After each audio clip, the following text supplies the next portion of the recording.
আসসালামু আলাইকুম ওয়া-রাহমাতুল্লাহি ওয়া বারাকাতুহু। নাহমাদুহু ওয়া নুসাল্লি আলা রাসূলিহিল কারীম, আম্মা বা'দ। সম্মানিত দিনী ভাই বোনেরা, আপনারা সকলেই কেমন আছেন? আশা করি আল্লাহ সুবহানাহু ওয়া তাআলার রহমতে সকলেই ভালো আছেন। আমিও আল্লাহ সুবহানাহু ওয়া তাআলার রহমতে খুবই ভালো আছি, আলহামদুলিল্লাহ। সম্মানিত দিনী ভাই বোনেরা, আপনাদের মাঝে আজকে একটি বিষয় নিয়ে কথা বলতে চাই।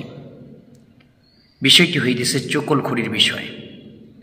এই অপরাধটা আমি আপনি অনেকেই করে থাকি, কিন্তু এটা যে অনেক ভয়ঙ্কর একটা গুনাহ, ভয়ঙ্কর একটা অপরাধ, এটা আমরা অনেকেই জানি না।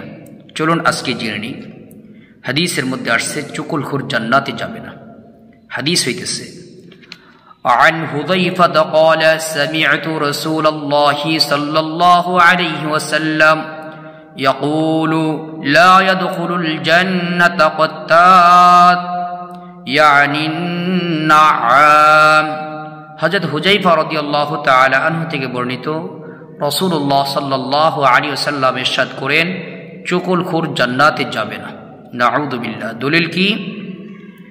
সহিহ বুখারী হাদিস নাম্বার 6056, সহিহ মুসলিম হাদিস নাম্বার 105 নম্বর, সুনানে আবু দাউদ হাদিস নাম্বার 4871, সুনানে তিরমিজি হাদিস নাম্বার 2026, তানবিহুল গাফিলিন কিতাবে 291 নম্বর পৃষ্ঠায় অনুচ্ছেদ 18-তে এই হাদিসটি এসেছে।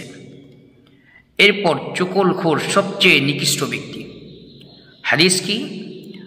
عن أبي هريرة رضي الله تعالى عنه قال قال رسول الله صلى الله عليه وسلم هل تدرون من شراركم قالوا الله ورسوله أعلم قال أول شراركم ذو الوجهين الذي يأتي هؤلاء بوجه وهؤلاء بوجه।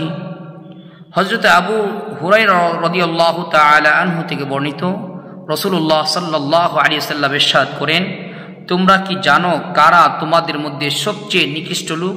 সাহাবায়ে কেরাম আরজ করলেন, আল্লাহ ও তার রাসূলই ভালো জানেন।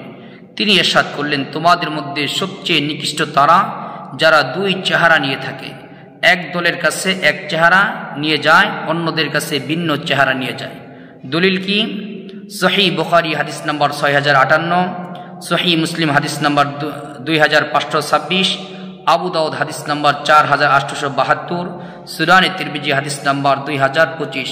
আল্লাহ তাআলা আমাদেরকে এই গুনাহ থেকে বাঁচার তৌফিক দান করুন, আমিন।